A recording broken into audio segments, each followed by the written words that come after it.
আপনারা এখন দেখছেন অমৃত ভগবত।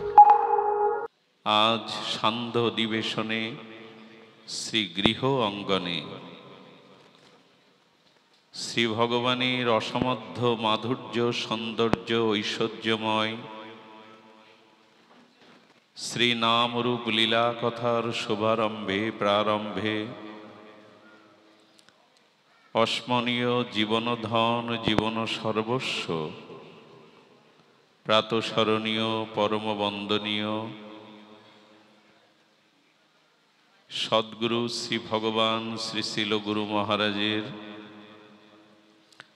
রাতুল আতুল পাবন পদারবিন্দে পরার্ধ কোটি দণ্ডবত প্রণতি। সমাগত গৌড়ীয় আচার্য কুলতিলক ভাগবত আচার্যজন, সংকীর্তন রসজ্ঞজন, সুদীজন, সাধুজন, মহন্তজন, জ্ঞানীজন এবং মান্যজন, শ্রদ্ধাশীলা ধর্মশীলা দেবীমূর্তি ধর্মমূর্তি ভাগবতী কল্যাণীয় মাতৃগণ, সকল ভক্তচরণে শুভারম্ভে প্রারম্ভে বারংবার ভূ ভূ সশ্রদ্ধ দণ্ডবত প্রণতি। মদ গুণ শ্রুতিমাত্রেণ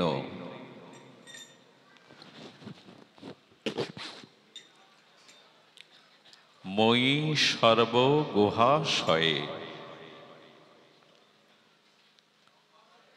হরিকথায় ধ্যান দিন। যদি কারো প্রতি আকর্ষণ থাকে, আকর্ষণ বলতে বারবার তার কাছে ছুটে যেতে মন চায়, বারবার তার সান্নিধ্যে মনে বড় ব্যাকুলতা আসে, শত কাজের মাঝে শত প্রতিকূলতার মাঝে তার কাছে একবার যাওয়া চাই, একে বলে আকর্ষণ। এই আকর্ষণের নামই প্রীতি প্রেম। যেখানে আকর্ষণ নাই সেখানে প্রীতি ধর্ম নাই। তো সাগর থেকে নদীর দূরত্ব বহু থেকে বহুতর দূরে, কিন্তু সর্ববাধা সর্বপ্রতিকূলতা এড়িয়ে অবিচ্ছিন্ন গতিতে নদী সাগরে মিশতে চায় কেন? নদী তার প্রবাহিনী স্রোততরঙ্গে সাগরের বুকে মিশতে চায় কেন? কারণ নদীর সাথে সাগরের যে আকর্ষণ, এবং সাগরে মিশতে না পারলে নদীর যে পরিপূর্ণতা প্রাপ্তি হয় না। এই জন্য নদী সমস্ত প্রতিকূল বাধা উপেক্ষা করে অবিচ্ছিন্ন গতিতে সাগরে নদী গিয়ে মিশবেই।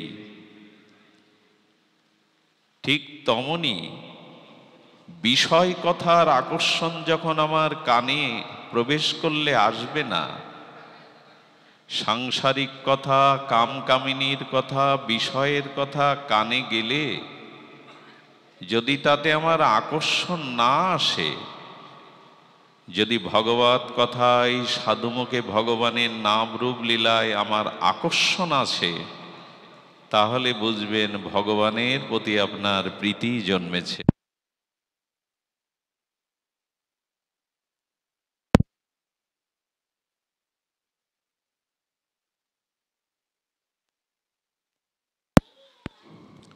জয় শ্রী রাধে।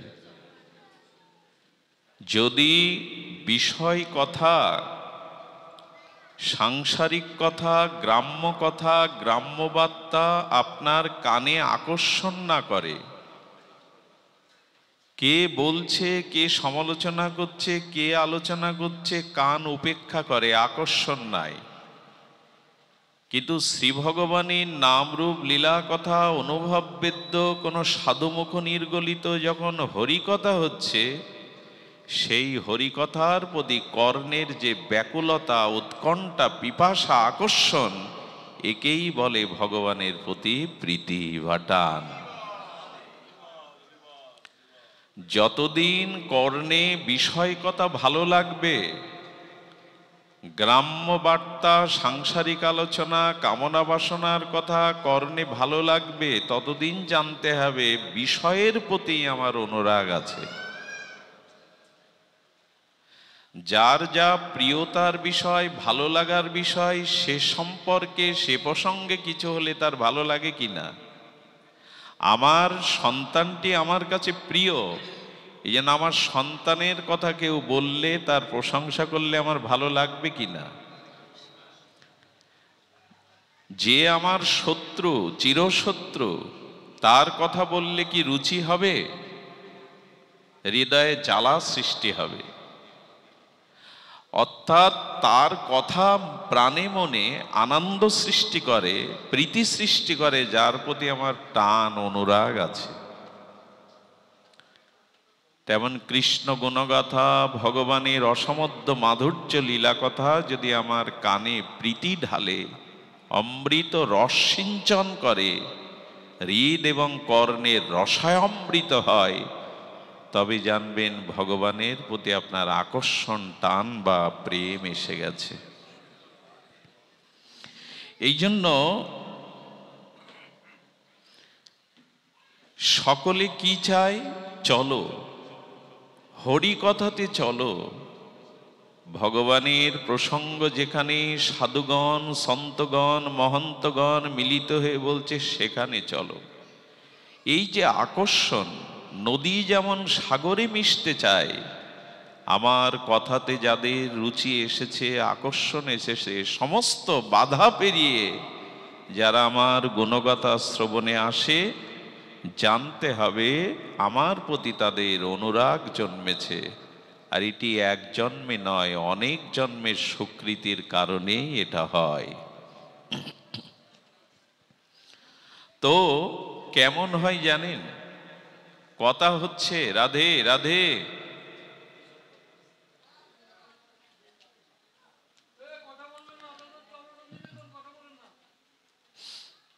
দেখুন, যে সর্বদা সর্ব পরিস্থিতিতে, সব বিষয়ের মধ্যে, পরিস্থিতির মধ্যে ভগবানকে দেখতে চেষ্টা করে, উপলব্ধি করতে চেষ্টা করে, সর্ব পরিস্থিতি, সর্ব ব্যক্তি, সর্ব বস্তুর মধ্যে যিনি ভগবানকে উপলব্ধি করার চেষ্টা করেন, তখনই বুঝতে হবে ভগবানের প্রতি তার অনুরাগ জন্মেছে। মহৎ কৃপায়, গুরু কৃপায়, ভগবত কৃপায় তার হৃদয়ে অনুরাগের রং লেগেছে। আচ্ছা, জন্ডিস যার হয়, জন্ডিস, পাণ্ডুরোগ, তার কি লক্ষণ হয় জানেন? সব হলুদ দেখে। শুনেছেন না কথাটি? জন্ডিস বা পাণ্ডুরোগ যদি ভয়ানকভাবে আক্রান্ত হয়, সে যা দেখে হলুদ দেখে। তেমনি যার ভেতরে ভগবানের প্রতি অনুরাগ এসেছে, সব বস্তুর মধ্যে সবখানে ভগবানকেই দেখতে শুরু করে, জানবেন তার প্রেম রোগ হয়েছে, অনুরাগের রোগ হয়েছে। লাল চশমা চোখে দিলে তো সবকিছু লালই দেখব, মন্দিরে শুধু ভগবানকে দেখবেন না। আরে আমাদের ভাগবত শাস্ত্রে প্রহ্লাদ প্রমাণ করে গেলেন স্তম্ভের মধ্যেও ভগবান, অথচ আমরা মানুষের মধ্যে ভগবান দেখি না, বিগ্রহের মধ্যেও সচ্চিদানন্দ তত্ত্ব দেখি না। অথচ প্রহ্লাদ কি দেখছেন?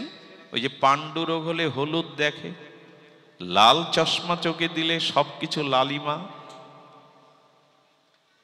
ঠিক তদুপরি যার হৃদয়ে ভগবানের অনুরাগ এসেছে, সে সবখানে তাকে দেখতে চায়।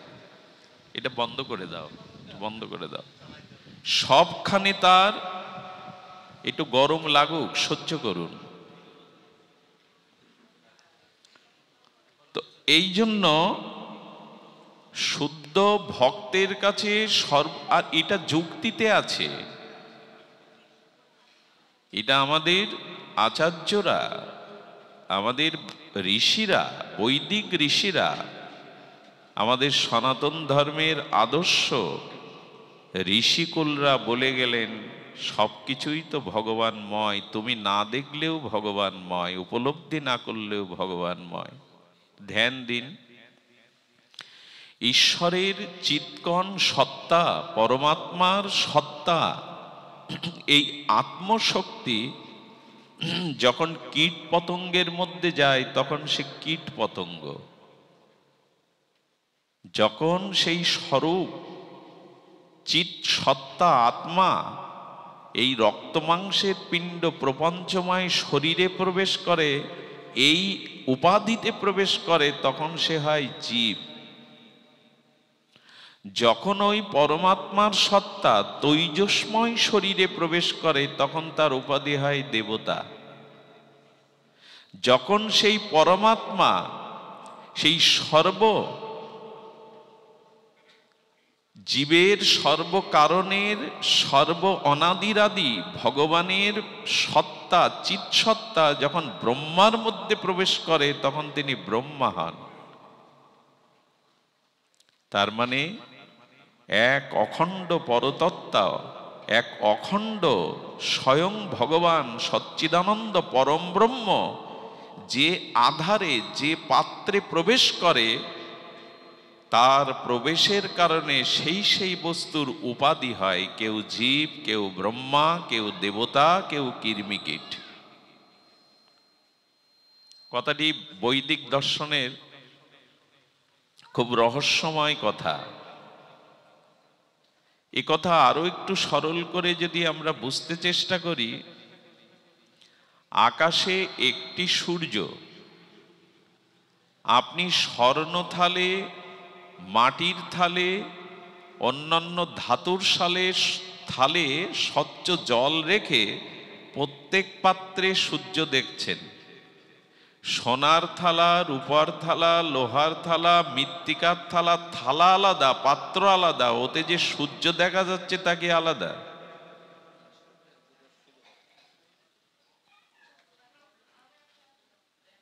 বড় কথা হচ্ছে, কারা বলছে জানি না, হাত জোড় করছি।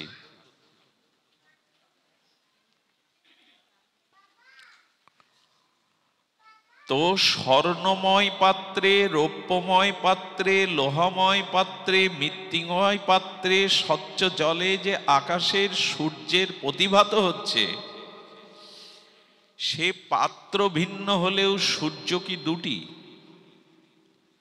তেমন কীর্মিকীটের মধ্যে, জীবের মধ্যে, ব্রহ্মার মধ্যে, দেবতাদের মধ্যে, মনুষ্যের মধ্যে যে সত্তা প্রবেশ করেছে সেটি সোনার থাল, রূপার থাল, মাটির থাল হতে পারে, কিন্তু সূর্য তো একটাই। তেমনি সব জীবের মধ্যে, অণু পরমাণুর মধ্যে একই ভগবানই তো বিরাজ করছেন।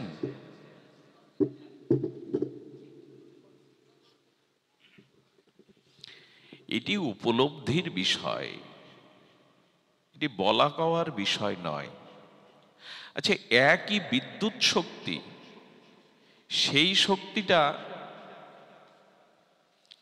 আপনি যখন ফ্রিজে কাজে লাগাচ্ছেন তখন ওখানে ঠান্ডা হচ্ছে, সবকিছুই একই ঘরের মধ্যে। ওটা যখন হিটারে যুক্ত করছেন বিদ্যুৎ, তখন ওটা বিদ্যুৎ তো একটাই, কোনোটা শীতল হচ্ছে, কোনোটা বিদ্যুৎ দুই রকম কি? বৈদ্যুতিক শক্তি প্রবাহটা আপনি বাল্বের মধ্যে, ফ্যানের মধ্যে, টিভির মধ্যে যেখানে দিচ্ছেন, শক্তি একটা, কিন্তু শক্তির ক্রিয়া, শক্তির আধার আলাদা আলাদা। বলা যাবে তো ঠান্ডার ফ্রিজের মধ্যে এক শক্তি আর হিটারের মধ্যে আর এক বিদ্যুৎ? ওইখানে সব এক। তেমনি সাধনার উপলব্ধি হলো সব বস্তুতে, সবখানে আমার প্রিয় পরম ভগবান আছেন। এই উপলব্ধিতে না পৌঁছালে সমদর্শন, শুধু মন্দিরের মধ্যেই ভগবানকে দেখব, আর কোথাও ভগবানকে দেখব না। এখন এই উপলব্ধিটা কি করে আসবে? আসবে ভগবানের তত্ত্ব, মহিমা, এটা পরিব্রাপ্ত, সর্বং খলিদং ব্রহ্ম, গৌড়ীয় বৈষ্ণবের ভাষায় যাহা যাহা নেত্র পড়ে তাহা তাহা কৃষ্ণ স্ফুরে। এই উপলব্ধিটা সহজে আসবে না। এই জন্য সূচনা পর্বে সাধু সঙ্গে ভাগবত প্রসঙ্গ শ্রবণ করতে হবে। হরিকথা শ্রবণের প্রতি আসক্তি আনতে হবে। তাহলে বিষয় আসক্তি, এই জগতের বিষয়বস্তুর মধ্যে যে আসক্তি আছে, প্রিয়তা আছে, এটা কমে যাবে। দেখুন, শাস্ত্রে বলেছেন, সুখদেব গোস্বামী পরমহংস কুলতিলক, সুখদেব গোস্বামী যখন যাচ্ছেন, ধ্যান দিয়ে শুনুন কথাটি, ছিল পরমহংস কুলতিলক আজন্ম ব্রহ্মচারী, এই ভাগবত রসজ্ঞ রসিক, তিনি যাচ্ছেন তো পুকুরে দেবকন্যাগণ বিবস্ত্র হয়ে যুবতীগণ স্নান করছেন। দেবকন্যা এক একজন অশ্বরী সম, অথচ সুখদেবের মতো বিবস্ত্র যুবক, উজ্জ্বল জ্যোতির্ময় যুবক চলেছে উলঙ্গ হয়ে। না যুবতীরা লজ্জা পাচ্ছে, না সুখদেবের দৃষ্টি সেদিকে যাচ্ছে। চিন্তা করা যায়।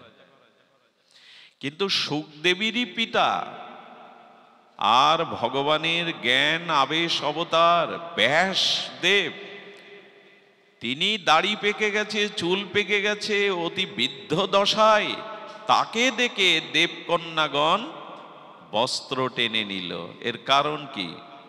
কারণ ছিল সুখদেব গোস্বামী পরমহংস কুলতিলক, সর্বদা হৃদয়ে সর্বভূতে ভগবত দর্শন।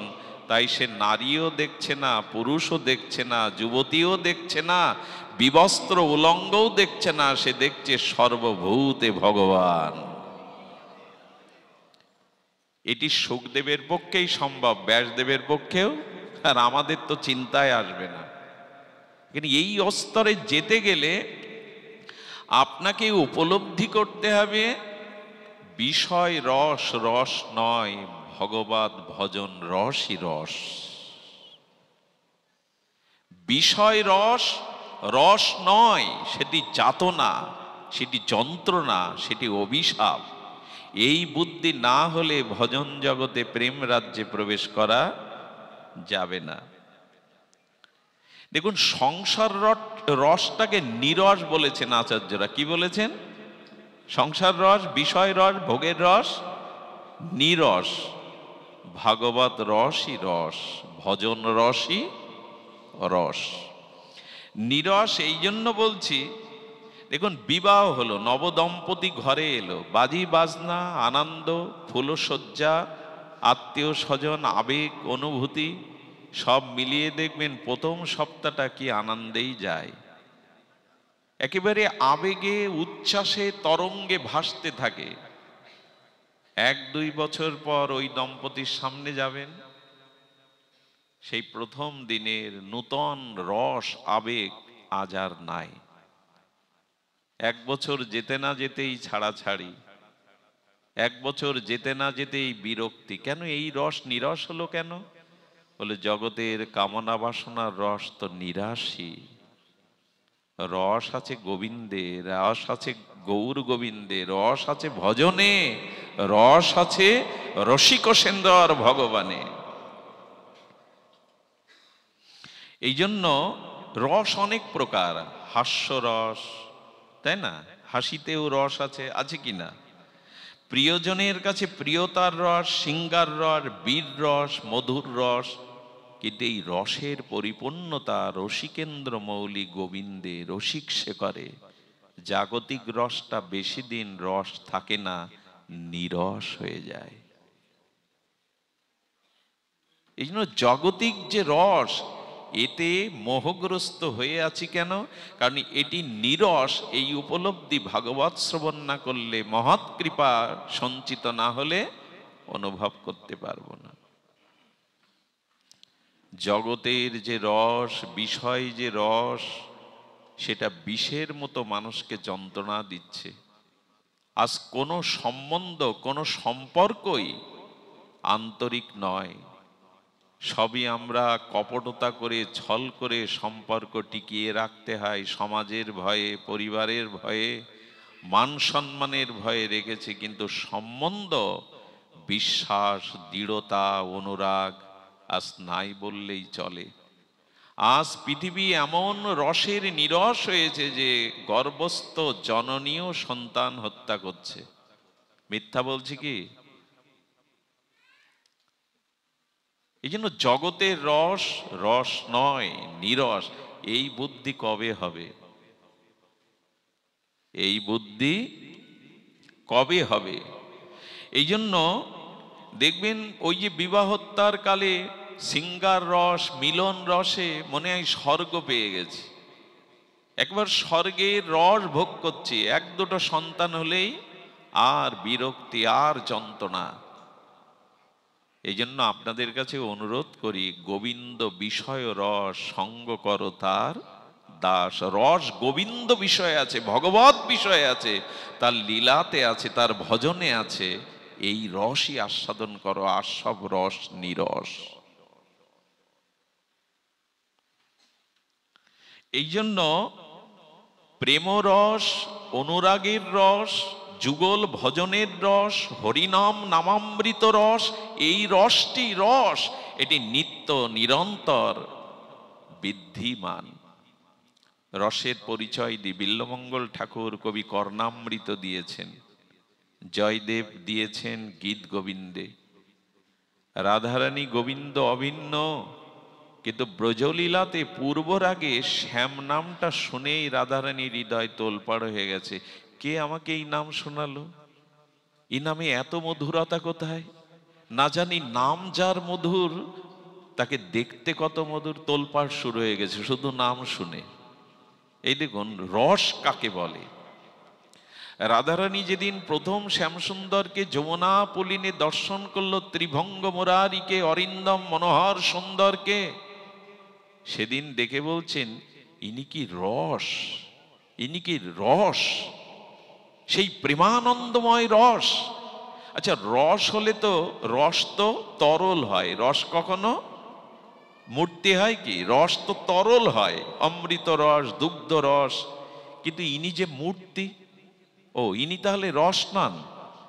তাহলে ইনি সাক্ষাৎ মদন, সাক্ষাৎ কন্দর্প কি?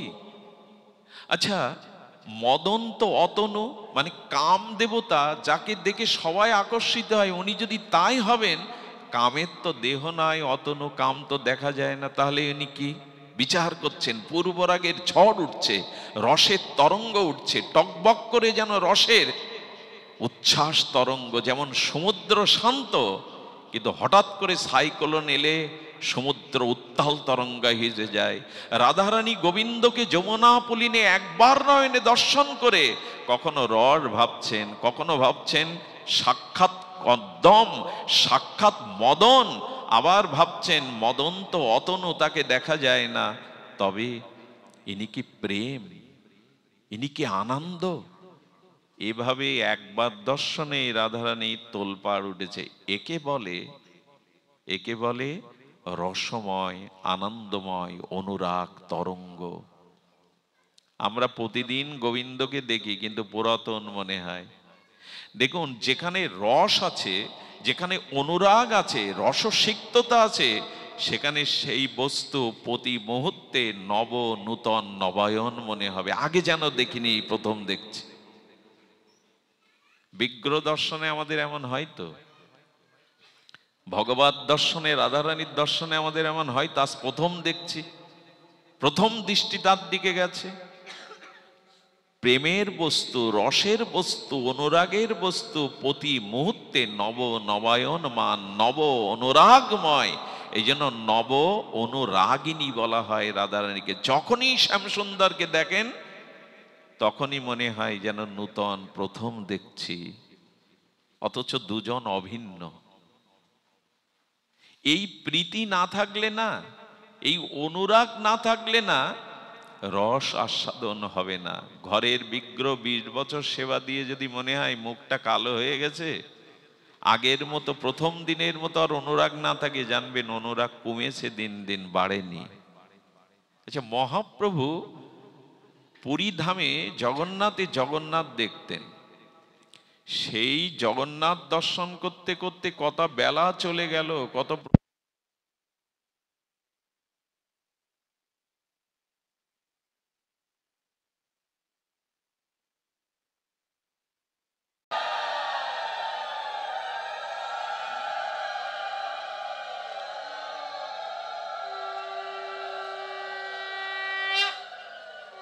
তো মহাপ্রভু জগন্নাথ দর্শন করছেন। দাস গোবিন্দ মহাপ্রভুর চরণ সেবক বলছে, প্রভু এবার এসো, মুখে কিছু দাও। গোবিন্দকে অনুরোধ করছে, আরেকটু দেখতে দাও।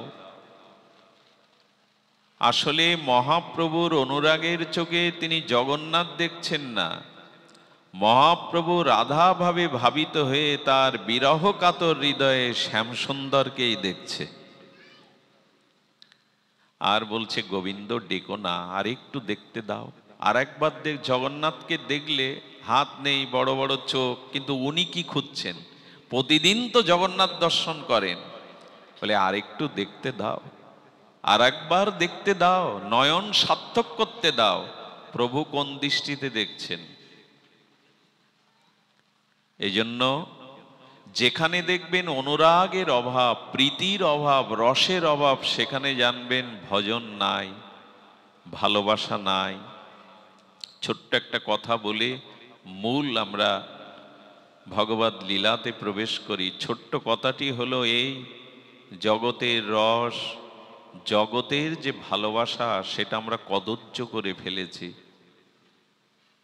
জগতের রসকে, জগতের সম্বন্ধকে প্রেম বলা যায় না, কারণ জগতের রস আজ পর্যন্ত প্রেমে রূপান্তরিত হয়নি, নিরস হয়েছে। জগতের রস দুঃখের কারণ, গোবিন্দ বিষয় রস আনন্দের কারণ, প্রেমের কারণ।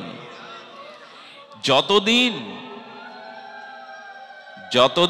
জাগতিক রসকে আর আপনার বিতৃষ্ণা আসছে, যতদিন ভগবদ বিষয়ে রসকে আপনি আনন্দিত না হচ্ছেন, আহ্লাদিত না হচ্ছেন, ততদিন দুঃখ নিবৃত্তি হবে না। কথাটি অন্তরে লিখে নিন। এই কাম কামনা, জগতের ভোগ বাসনার, রূপ যৌবনের, প্রপঞ্চময় বিষয়ের যে রস, তা দুঃখের কারণ। আর ভগবানের নাম রূপ প্রেমে যে রস, এটাই হলো আনন্দের কারণ। আচ্ছা, এই একটা দৃষ্টান্ত আসে। এখন অতি কষ্ট করে সারাদিন কর্মক্লান্ত করা শরীর নিয়ে এখানে এসেছেন। এখানে আপনাদের বসবার অনেক কষ্ট আছে। অনেকেই আপনারা দাঁড়িয়ে আছেন। একটি মানুষের জীবনে সবথেকে কষ্টকর অবস্থা কখন জানেন? যখন মাটিতে বসে অন্য একজনের মুখের দিকে 1-2 ঘন্টা তাকিয়ে শুধু তার কথা শুনতে হয়। এর থেকে বড় কষ্ট পৃথিবীতে আপনি অন্য সময় এটা পারবেন না। একটা মানুষ ভূমিতে মাটিতে বসে আর একটা মানুষের কথা নিজে নীরব হয়ে 1-2 ঘন্টা শুনবে, পৃথিবীতে এর থেকে কঠিন কাজ অন্য সময় আপনি পারবেন না। এখানে আপনাদের চা যোগ নাই, জলযোগ নাই, এখন কাউকে বাতাসও দেওয়া হচ্ছে না, তবুও ধুলিতে মাটিতে দাঁড়িয়ে ক্ষুধা, তৃষ্ণা, বিনোদন, শয্যা, প্রিয়জন, মদন ছেড়ে, খেলাধুলা, বিনোদন ছেড়ে এখানে মাটিতে বসে এখন যে সুখটা পাচ্ছেন, সারাদিন সংসারে প্রিয়জনের মধ্যে থেকে সে সুখ পাননি, অর্থের মধ্যে থেকে।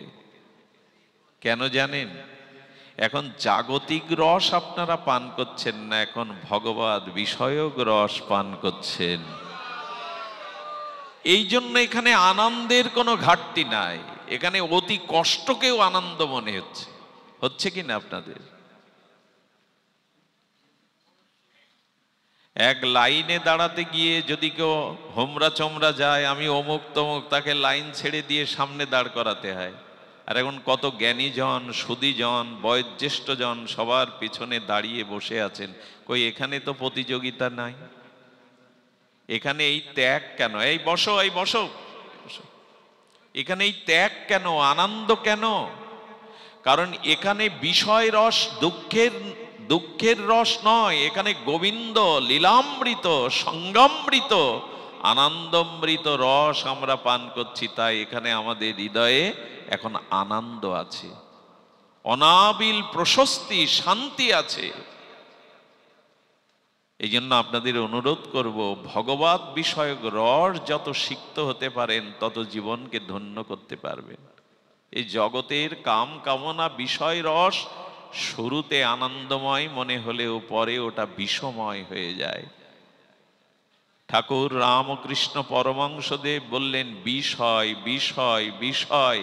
এক থেকে কয়েকবার এই শব্দটা বললে শব্দটাই জানিয়ে দেয় বিষয় বিষয় বিষয়। এ বিষয় হলো বিষয়। এই জন্য হরির লীলারস, নামরস,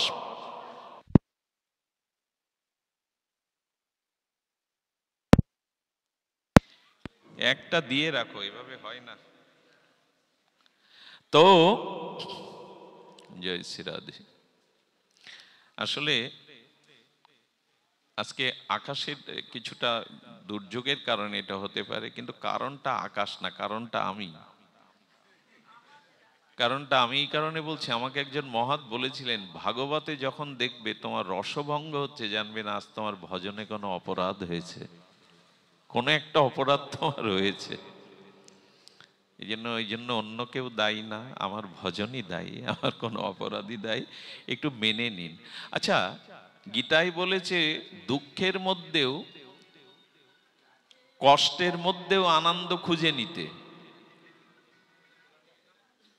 ধ্যান দিন, দুঃখের মধ্যে কষ্টের মধ্যেও আনন্দ খুঁজে নিতে। একবার না এরকম বারবার কারেন্ট চলে যাচ্ছে, একজন বক্তা দেখছে তার ভাব হারিয়ে ফেলছে, ছন্দপতন হচ্ছে, তো সেই বক্তা বুদ্ধি করে সেখানে আবার জেনারেটরের ব্যবস্থাও নাই। যখনই কারেন্ট আসছে যাচ্ছে লুকোচুরি খেলছে। উনি তখন বললেন, আচ্ছা কৃষ্ণের গায়ের রং কি?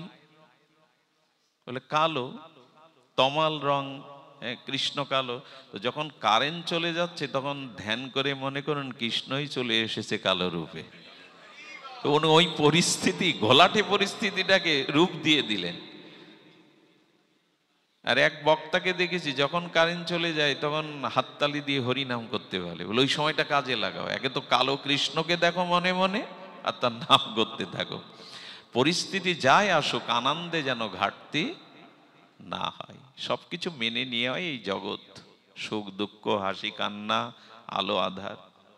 তো এই জন্য ভগবত বিষয়ক আনন্দ রস যেন আমরা আস্বাদনে ব্রতী হই। এই কাম কামনা ভোগের রস, এর থেকে কবে গোবিন্দ যুগল রস, নামের রস, লীলা কথার রসে আমরা যাতে সিক্ত হতে পারি। সুধীজন, এই রস যাকে একবার স্পর্শ করেছে অন্য রস তার কাছে আজ বিতৃষ্ণা আসবেই। শুনুন, আমি ব্রজের একটা লীলা বলি। ব্রজের এই লীলা রসে ডুবেছিলেন, ওনার নামটি এখানে দেওয়া আছে, আমি অনেকদিন ধরে এই নামটা খুঁজে বেড়াচ্ছিলাম, সুখিয়া। কি নাম বললাম? এটা ভাগবতে চরিত্রে এক দুটি শ্লোকে উল্লেখ করা আছে, দশম স্কন্দের গোবিন্দ লীলাতে। শুনুন, অপূর্ব সেই লীলা। সুকিয়ার অনেকগুলো সন্তান সন্ততি, স্বামী রুগ্ন, আয়ক্ষম নয়, স্বামী পোষে থাকে, অসুস্থ, রোগাক্রান্ত। মুখিয়ার সংসারে এত অভাব, কিন্তু তার একটিমাত্র ভাগ্য, সে ব্রজেই জন্মেছে, বৃন্দাবনে। তো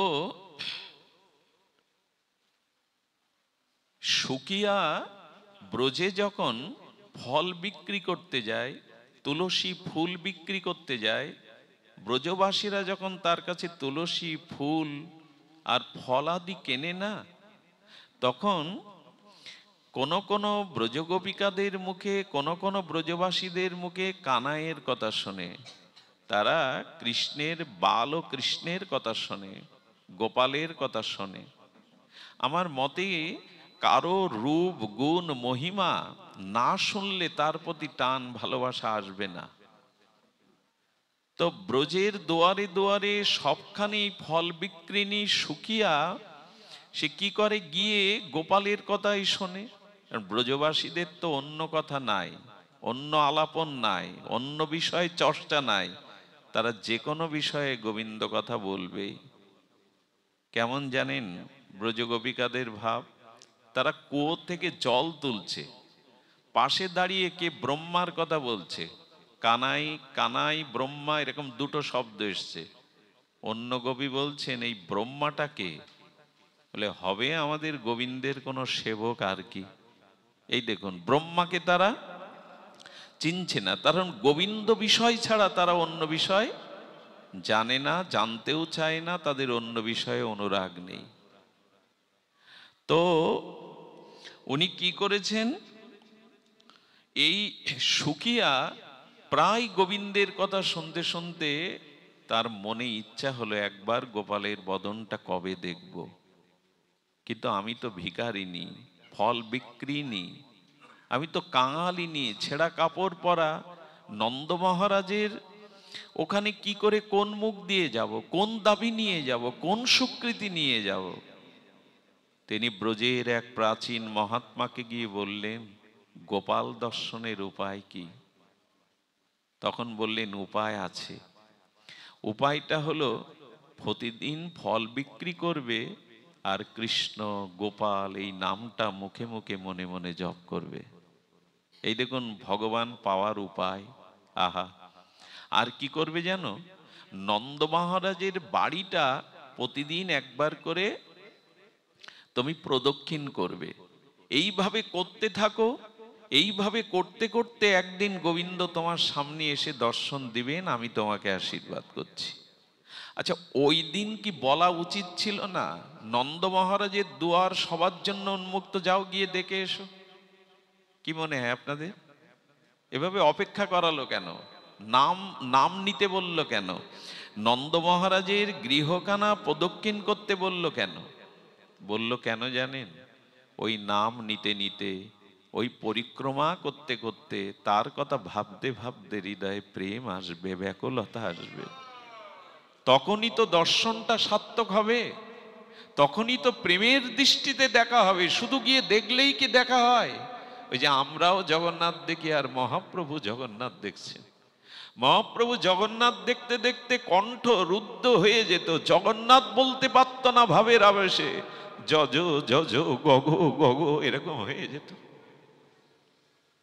জগন্নাথ না, যজ যজ গগ গগ বলতেন। এগুলো সব অনুরাগ। অনুরাগ কেমন জানেন?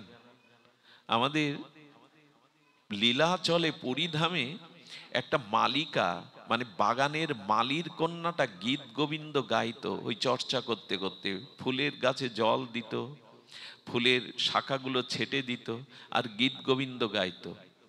গীত গোবিন্দ গাইত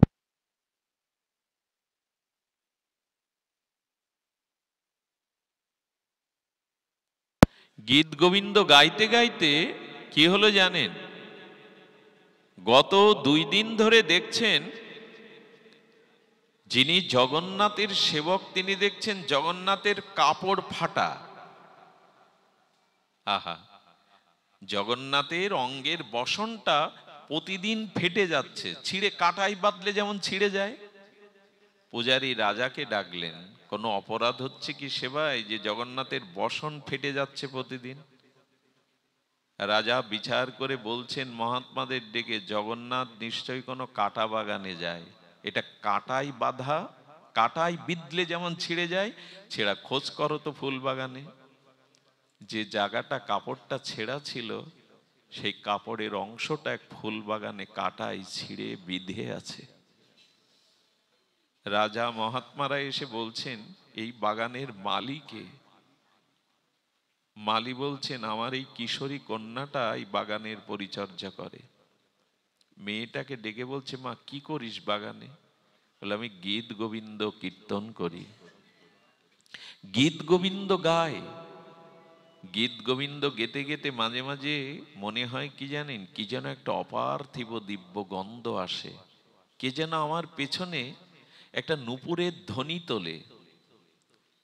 জগন্নাথকে পরের দিন বলা হলো লক্ষ্য রাখবে, যখন সেই বালিকাটি মালিকা আর ফুলবাগানে গীত গোবিন্দ গীত করছে, তখন পূজারী দেখছেন জগন্নাথ মন্দির থেকে ছুটে ওর ওই প্রাণের অনুরাগ মিশানো রস সঙ্গীতময় সোদা পান করার জন্য জগন্নাথ ওর পিছনে পিছনে হাঁটছেন। হাঁটতে গিয়ে এমন আবেশ এসে গেছে, কাটাই যে কখন বসন ছিঁড়ে যাচ্ছে জগন্নাথের খেয়াল নেই। চরণে পড়ে পূজারী বললেন, এত এত আস্বাদন তোমার ওর সঙ্গীতে, সেই দিন থেকে কি নিয়ম চালু হলো জানেন? তোমাকেই কষ্ট করে আর মালিকার বাগানে যেতে হবে না, আজ থেকে ওই বালিকাকেই তোমার মন্দিরে আসন পেতে দেব, তোমাকে সে গীত গোবিন্দ শোনাবে। আজও সেই প্রথা, আজও জগন্নাথ মন্দিরে এই প্রথা। ওই পরম্পরায় একটা বালিকা এসে গীত গোবিন্দ গাইবে, তবে জগন্নাথ আনন্দ পাবে। ভক্তের হৃদয়ের প্রেম ভক্তি রসের জন্য জগন্নাথ কাটা বাগানে গিয়ে কাপড়ও ছিঁড়ে ফেলছেন। এরকম আবেশ আমাদের আছে তো? নাই। এই অনুরাগ কবে জন্মাবে? এই ব্যাধি আমার কবে হবে? তার নাম শুনলে, তার লীলা শুনলে যেন আমার চিত্তে অনুরাগ আসে। এই জন্যই মহাত্মা বললেন, নাম করবে গোপাল কৃষ্ণ। আর নন্দ বাবার এই গৃহটা তুমি প্রদক্ষিণ করবে। এই করতে করতে প্রায় 2 বছর কেটে গেল। বলুন তো, যার নাম, যার দেখবার জন্য 2 বছর অপেক্ষা, তার তৃষ্ণাটা কেমন হতে পারে? একদিন সেই মহাত্মা বললেন, যা মা,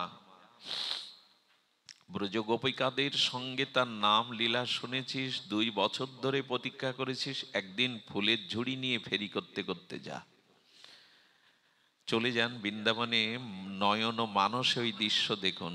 বুড়িমা এই শুকিয়া তখন ওই ফল মাথায় নিয়ে ডাকতে ডাকতে যাচ্ছে, ও গো ফল নেবে গো, ফল নেবে।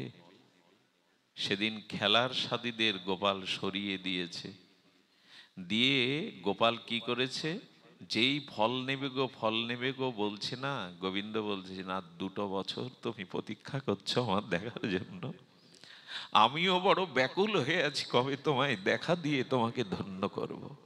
এই মাঝখানে এই ব্যাকুলতা চাই, এই অনুরাগ চাই, না হলে ভজন সাধন যন্ত্রের মতো হয়ে যাবে। মালা টানতে হয় টানছি, হরে কৃষ্ণ বলতে হয় বলছি, এরকম করে কিছু হবে না। অনুরাগ চাই, ব্যাকুলতা চাই। তো যখন ফল নেবে গো ফল নেবে বলছেন, পাগলিনীর মতো হয়ে গেছে, নয়ন মন শুধু গোপালকে দেখবার জন্যই তার ব্যাকুলতা। গোপাল আস্তে আস্তে সামনে এসে বলছে, বুড়িমা আমায় একটা ফল দেবে? আজকে স্বয়ং বিশ্বেশ্বর ভগবান হাত পেতেছে বুড়িমার কাছে, একটা ফল দেবে? ওর কণ্ঠ শুনেই বুড়িমার চিত্ত বিগলিত হয়ে গেছে। ফলের ঝুড়ি নামিয়ে বলছেন, আর একবার বল বুড়িমা, আর একবার বল গোপাল। বলে, হ্যাঁ তুমি তো বুড়িমা, আমি কতজনকে জ্যাঠাইমা বলি, বুড়িমা বলি। ডাক শোনার পরে বলছেন, আমাকে একটা ফল দেবে? বুড়িমা তখন বলছেন, বিনিময় আমায় কি দেবে? মুখটা দেখে তার এত অপরূপ লাগছে, নয়ন ফেরাতে পারছে না, যাতে আরো কিছুক্ষণ নয়নের সম্মুখে থাকে। আমাকে দেখলে তো কর্মচারীরা তাড়িয়ে দিতে পারে, আমি ফল বিক্রিনি, কাপড় ময়লা, কিন্তু হৃদয়ে 2 বছর ধরে তার প্রেম অনুরাগ।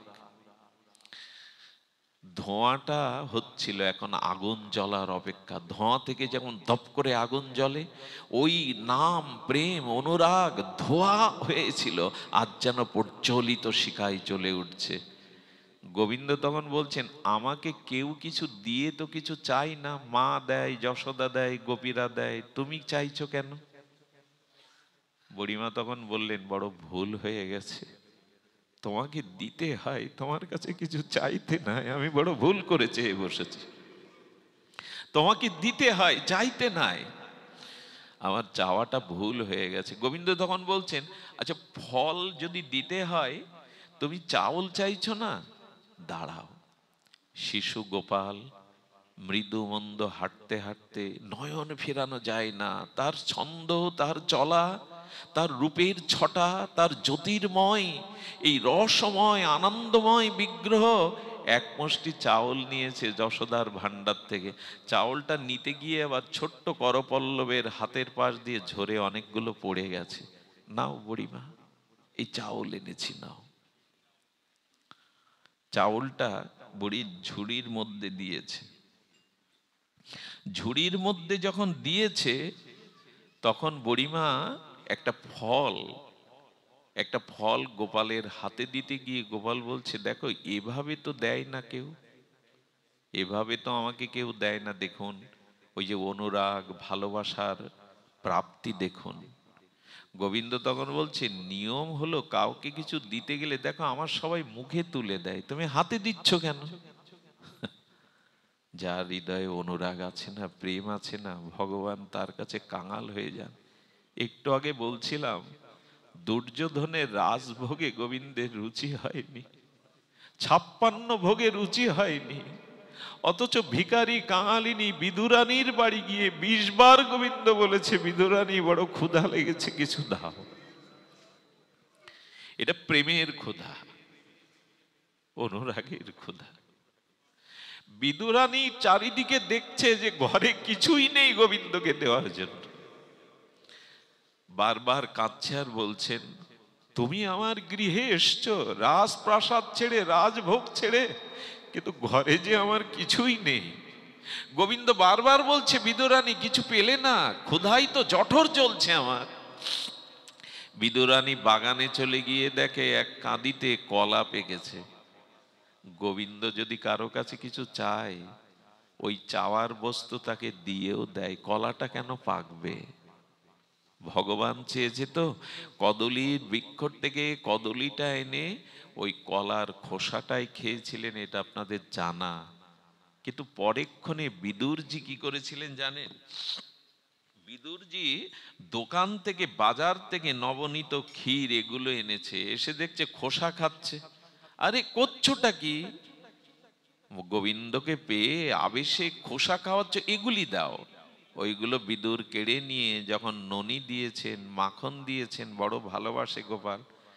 মাখনটা পেয়ে বিদুরের দিকে তাকিয়ে সজল নয়নে আমার গোবিন্দ বলছেন, বিদুর, তোমার মাখন মিছরির থেকে কলের খোসার স্বাদটা আমার কাছে খুব ভালো লেগেছে, এটা সরিয়ে নাও। এই জন্য ভগবানকে যখন ভোগ লাগান, কি উপচার দিচ্ছেন এটা বড় কথা না, হৃদয়ের ভাব মিশিয়ে দিন। প্রেম নৈব বচার বদ্ধ মান্ধকৃত। গোবিন্দ উপাচার দেখে না, যে দিচ্ছে সেই দ্রব্যের মধ্যে, দ্রব্য যিনি দান করছেন, প্রদান করছেন, সেবা করছেন, তার ভাব দেখেন। এই জন্য ভগবানের আর এক নাম ভাবগ্রাহী জনার্দন। ভাবগ্রাহী জনার্দন। একবার রামকৃষ্ণ মিশনে ঠাকুর তখন জীবদ্দশায় লীলা করছেন, আমাদের এই সাধু নাগ মহাশয় গিয়েছিলেন, বঙ্গদেশের অন্যতম সাধু, শ্রেষ্ঠ সাধু নাগ মশাই, যাকে স্বামী বিবেকানন্দ দেখতে এসেছিলেন। তো নাগ মশাই যাওয়ার পরে পরম পুরুষ রামকৃষ্ণ বললেন, ওকে পাতায় করে প্রসাদ দিবি না, হাতে দিবি। এ কথা মনে থাকে, হাতে কারো প্রসাদ দেওয়া যায়? শাল পাতায় করে প্রসাদ দিয়েছে, প্রসাদটা পেতে পেতে পাতাগুলো চিবিয়ে চিবিয়ে খাচ্ছে নাগমশাই। স্বামীজিরা এসে, সন্ন্যাসীরা বলছে, পাতা চিবাচ্ছেন কেন? বলে, এতে তো গুরুদেবের অধরামৃত প্রসাদ মাখানো আছে, এটাও প্রসাদ হয়ে গেছে। ওই জন্য পরমাংশ বলেছিলেন ওকে পাতা দিবি না। কিরকম ভাবের আবেশ, অনুরাগ!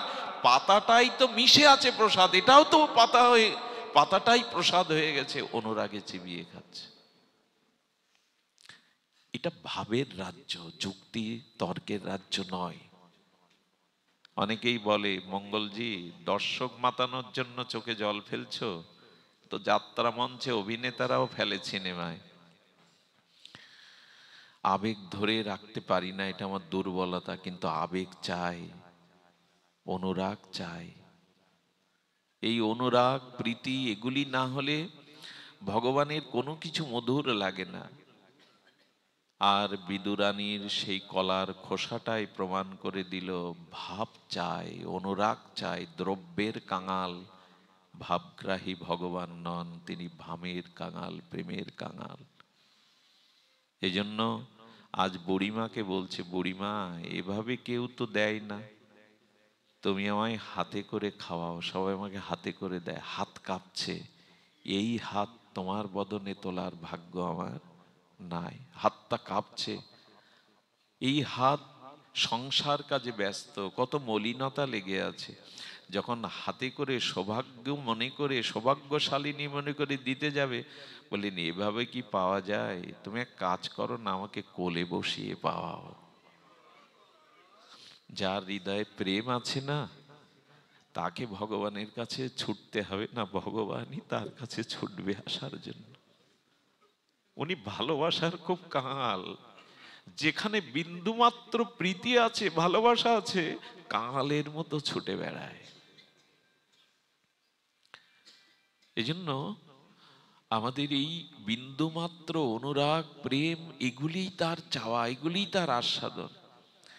যে পুতনা কালকূট বিষ স্তনে মুখে ঠোঁটে দিয়ে দিল, তার যদি ধাত্রীগতি হয়, বুড়িমার কি হবে?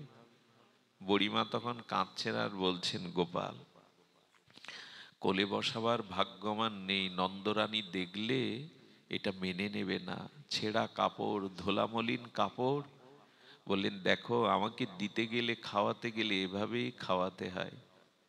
যখন তাকে বসিয়ে মুখে ফল তুলে দিল, কিন্তু বুড়িমার একটা ভুল হয়ে গেল, দিতে এসে সব ফলগুলি দিল না।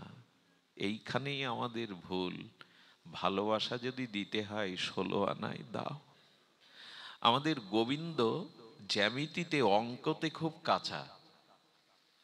শ্যামসুন্দর, বৃন্দাবনের মদনমোহন শ্যামসুন্দর, আমাদের গোবিন্দ অঙ্কে খুব কাঁচা। উনি শুধু বোঝেন আমিও 16 আনা দেব, তোমাকেও 16 আনা দিতে হবে, এর বাইরে আমি অঙ্ক গুণ ভাগ বুঝি না। আমাকে 16 আনা দাও, আর আমার 16 আনা তুমি। এই হলো গোবিন্দের জ্যামিতি, অঙ্ক। আমি তোমাকে সব দেব, বিনিময়ে তুমিও সব আমায় দাও, ভাগ করো না, কাছে কিছু রেখো না। এই 16 আনায় দেওয়াটাই হলো জীবনের পরিপূর্ণতা। যাদের দিয়ে গেলাম সংসারে,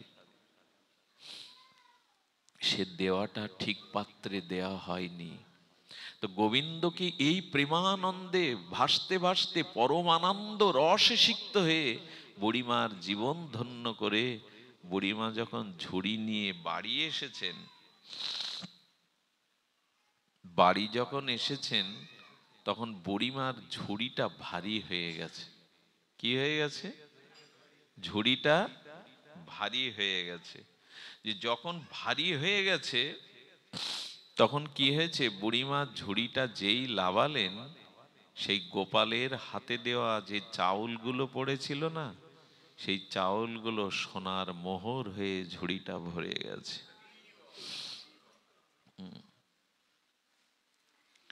দেখুন, বুড়িমা গোপালের কাছ থেকে যখন ফিরে আসছে, কি বলবো আপনাদের, বুড়িমার শরীরটা চলছে বাড়ির দিকে, কিন্তু মনটা গোপালের কাছে রয়ে গেছে, আর মন যেতে চাইছে। ওই রূপ, ওই মাধুর্য, ওই আনন্দ, ওইখানে মনটা বিধে আছে। শরীর চলছে বাড়ির দিকে, কিন্তু মন। গোবিন্দের একটা স্বভাব কি আর জানেন? তার কাছে যারা যায়, অনুরাগ নিয়ে তাকে যারা ভালোবাসে, গোবিন্দ প্রথমে যে কাজটা করেন, তার মনটাই কেড়ে নেন। অন্যখানে আর মন তখন আপনি দিতে পারবেন না। তো তিনি অতি কষ্টে দেহটাকে টানতে টানতে গৃহে আনলেন। মন গোবিন্দের কাছে রয়ে গেল, মন ভগবানের কাছে রয়ে গেল। এর দৃষ্টান্তটা কেমন জানেন? অপরাধ নেবেন না। কোনো জননী, কোনো মা জীবনে একটা প্রত্যাশা নিয়ে নারী জন্ম পায়, কবে মা ডাক শুনতে পাবো।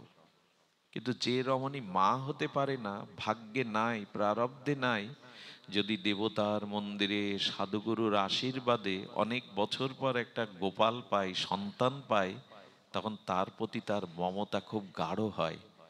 ওই মমতাই শশীকলার ন্যায় স্নেহ মমতা দিয়ে তখন যখন বাড়িয়ে তোলে, ধীরে ধীরে ধীরে ধীরে যখন বয়োবৃদ্ধ হয়ে 4 বছর বয়স হয়, তখন যদি কালের করাল আঘাতে সন্তানটা মৃত্যু এসে নিয়ে যায়, গেছে গোবিন্দতে। বুড়িমা এমনি করে গেলেন, বাড়িতে গিয়ে ঝুড়ি নামিয়ে দেখলেন সব মোহরে ভরে গেছে।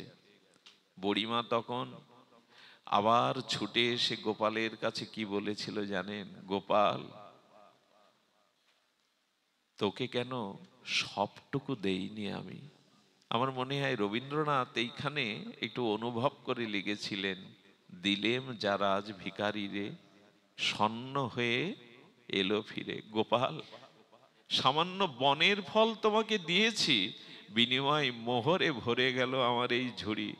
এখন চোখের জলে মনে হচ্ছে সব কেন তোমায় দেইনি, দেইনি কেন উজাড় করে, সব কেন তোমাকে দেইনি, কেন নিজের জন্য রেখেছি এটা।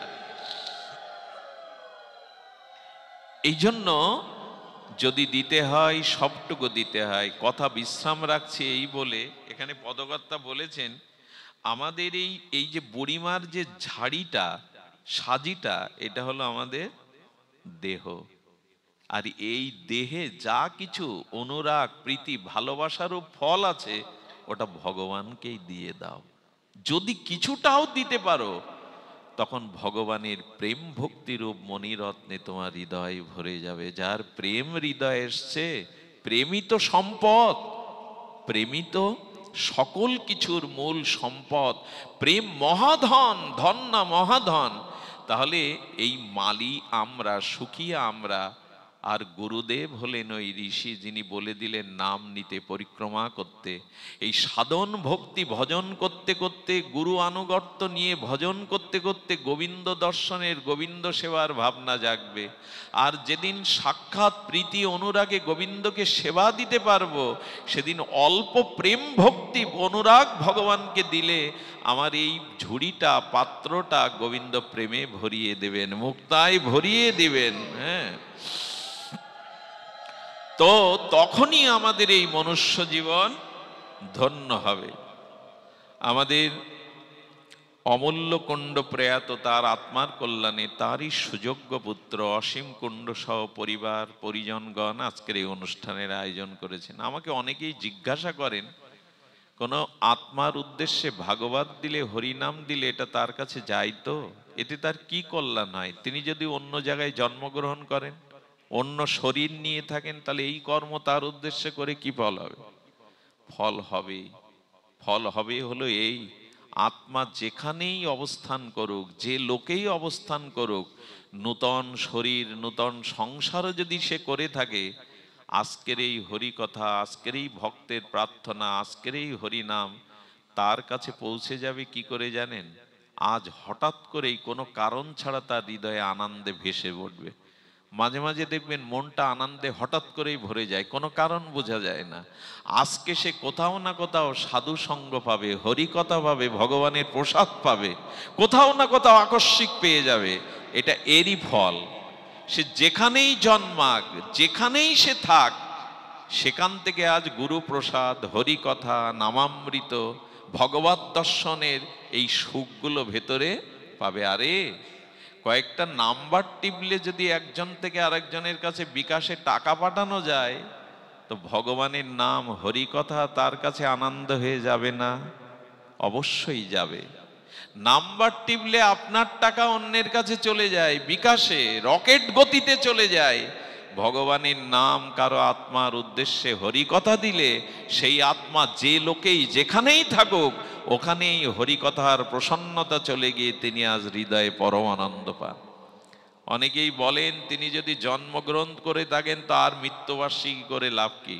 এটা যতদিন বাঁচা যায় ততদিন ভালো, কারণ এই দিনটার অপেক্ষায় তিনি বসে আছেন, কবে গুরু প্রসাদ পাবো, হরি নামামৃত প্রসাদ পাবো, ভক্তের প্রার্থনা আনন্দ পাবো। তাই অমূল্য কুণ্ডর বিদেহী আত্মা শান্তি লাভ করছে, অবশ্যই শান্তি লাভ করছে। ধন্য যেসব পুত্ররা পিতার সম্পত্তি এই দেহ পেয়েও পিতাকে ভুলে যায়নি, যে সন্তানগণ আর পিতামাতা পূর্বপুরুষের উদ্দেশ্যে বছরে অন্তত একটা দিন গুরু সেবা, বৈষ্ণব সেবা, হরিনাম হরিকথা সামর্থ্য অনুযায়ী দেয় না, তারা অকৃতজ্ঞ, তারা কৃতজ্ঞ সন্তান নয়। পিতার কোনো সম্পত্তিতেই তাদের কোনো অধিকার নেই, কারণ এই দেহ সম্পত্তি পিতারই দান। অথচ তার উদ্দেশ্যে আমরা কিছু সামর্থ্য থাকলে দুজন বৈষ্ণব সেবা দেন, দুজন বালকদের সেবা দেন, একটু গীতা পাঠ হরিনাম দেন, যাতে তারা বসে আছে আপনার দিকে চেয়ে, কবে আমার উত্তর পুরুষগণ সাধুগুরু বৈষ্ণব হরিনাম হরিকথা দিয়ে আমার কল্যাণের চিন্তা করবে, তখন ওরা আশীর্বাদ করতে থাকে উপর থেকে। এই জন্য এই ক্রিয়াটি করবেন। মেঘাচ্ছন্ন দিন, দুর্দিন না, কৃষ্ণ কথাবিহীন সেদিন। এখানে মাতাজি বসে আছেন, অসীম কুণ্ড মহাশয়, তার বাড়ির লোক মনে করতে পারে আজ দিনেই বৃষ্টি নামলো, আজ দিনেই না। ভাগবত বলছে মেঘে ভরা দিন, দুর্দিন না, কৃষ্ণ কথাবিহীন সেদিনই দুর্দিন। এমন পরিবেশে আজ আমরা হরিকথা শোনার ভাগ্য পেয়েছি, এর থেকে সুদিন আর তোমাদের হবে না, হতে পারে না। এটাই আমাদের জীবনেও সুদিন, যেদিন সাধুর সঙ্গে কৃষ্ণ কথা হলো। জয় হোক বিদেহী আত্মার, জয় হোক আপনাদের সকল ভক্তবৃন্দের, জয় হোক আজকের এই ভাগবত অনুষ্ঠানের। জয় শ্রী গুরু প্রেমানন্দে গৌর হরি বল। সুধীজন, আমাদের কিছু গ্রন্থাবলী ধনঞ্জয়ের কাছে আছে, কৃষ্ণদাসের কাছে। আপনার এই গ্রন্থাবলীগুলো সংগ্রহ করতে পারেন।